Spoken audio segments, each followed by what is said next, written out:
Hi, my name is Bob. Today, I will be discussing the critical role of diversity and inclusion policy in multinational corporations.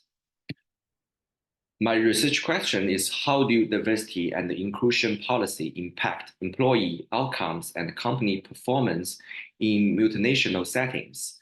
And my thesis statement is smart diversity and inclusion policy in multinational company can contribute to a positive and inclusive working environment. And as a result, the employees introduce a high level of engagement, productivity, and innovation, then the performance of the organization will be increased and it will stand a chance to compete in the global market. Let me do a quick introduction. As companies spread their wings across the world, having a diversity workplace is not just nice to have it, it's essential. Let's think about it. Where you have people from all sorts of the backgrounds, ethnicities, and the nationalities coming together, you get a melting pot of the ideas and the perspective. This isn't just good ethicals, it's smart business strategy. Those varied perspectives are incredibly valuable. They help us understand and meet the needs of customers from different corners of the world, creating a welcoming, inclusive workplace where everyone feels respected and recognized isn't just about being nice. It directly boosts employee involvement and the productivity and even keep them around longer. But here's the main point: getting diversity and inclusion right in a multinational company is kind of like in mixing art with science. You have got culture difference, language barriers, and all sorts of the regulations to judge. So business really need to get creative and thoughtful about weaving those policy into their operations. It's all about making sure that our diversity efforts are tailor-made to fit the unique culture nuances of each place we operate in. It is challenging, but it's pretty sure it's definitely worth it.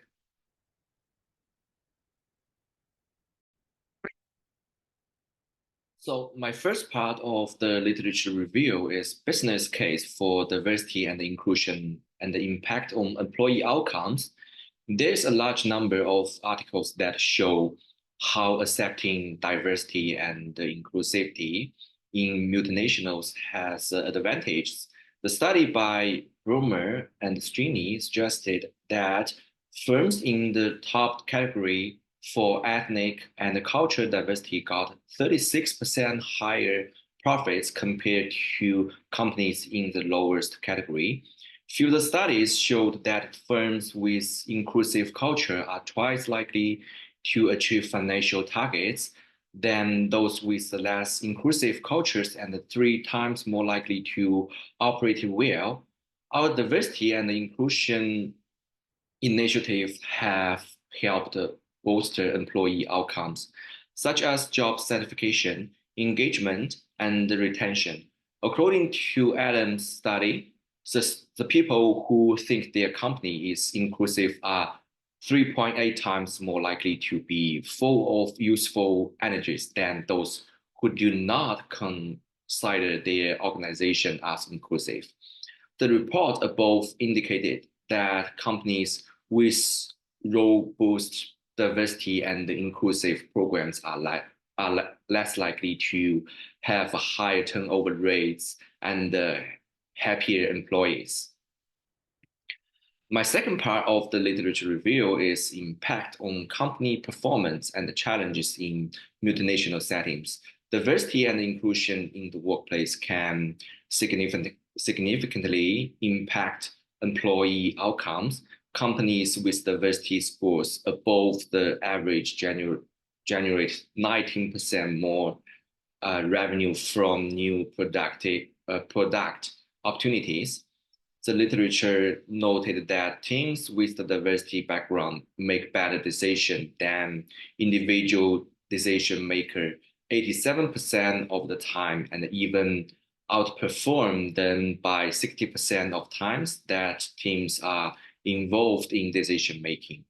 Implementing diversity and the inclusion policy in multinational corporations can be challenging due to culture difference, language barriers, and very legal frameworks. A report by Valentini highlighted the need for tiered approach that consider local context and engage employees at all levels.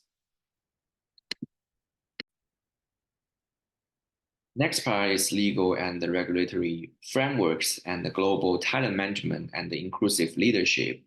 So not only should be the diversity and inclusion practice of multinational corporations be compliant, but also with their laws and regulations in different countries. The literature by Sciarrigado reflected on legal frameworks with common diversity and inclusion policies. It recommended that companies modify their policy to fit the local jurisdiction and the regulations, creating an essential global talent management system allows multinational companies to tap into the influence of diversity workplace to investigate the role of the inclusive talent management practice in attracting, developing, and retaining a diversity workplace. Linda Hans at the 2023 years conducted the study.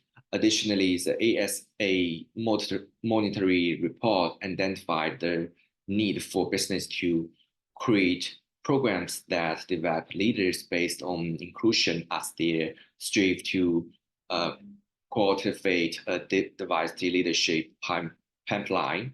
Diversity and inclusion are leading components of an organization's effective function.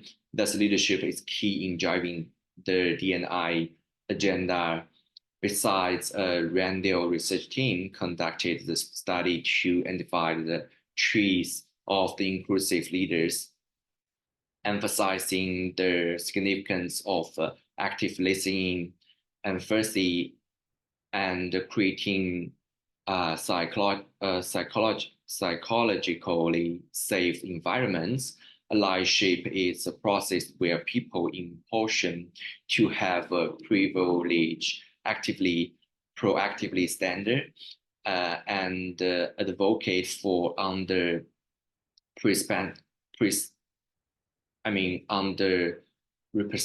groups.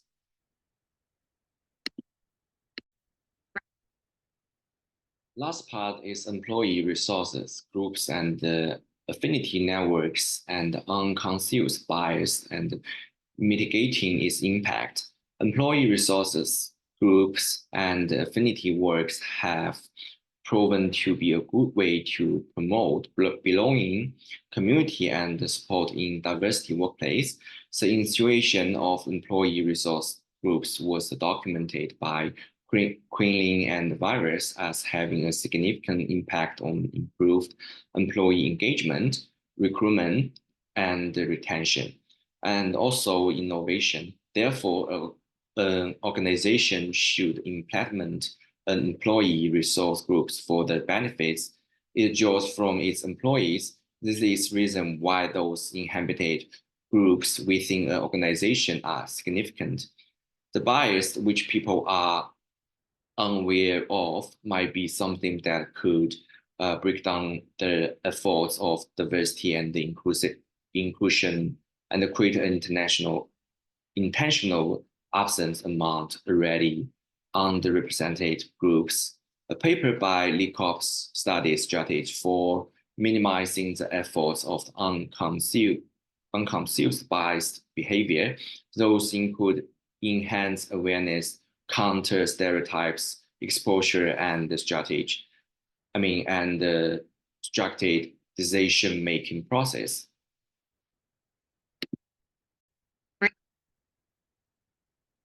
In my conclusion, the research analyzed that smart diversity and inclusion policy in big global companies really help create a better work vibe. When companies get this right, their teams are more pumped to work hard, be creative, and get more stuff done. This means the company performs better and can hold its own in the worldwide market. Time and again, research has proven that when a company really embraces the diversity and make everyone feels included, the results are solid. Happier workers, less quitting, and better shoot at keeping the attracting all kind of talent people.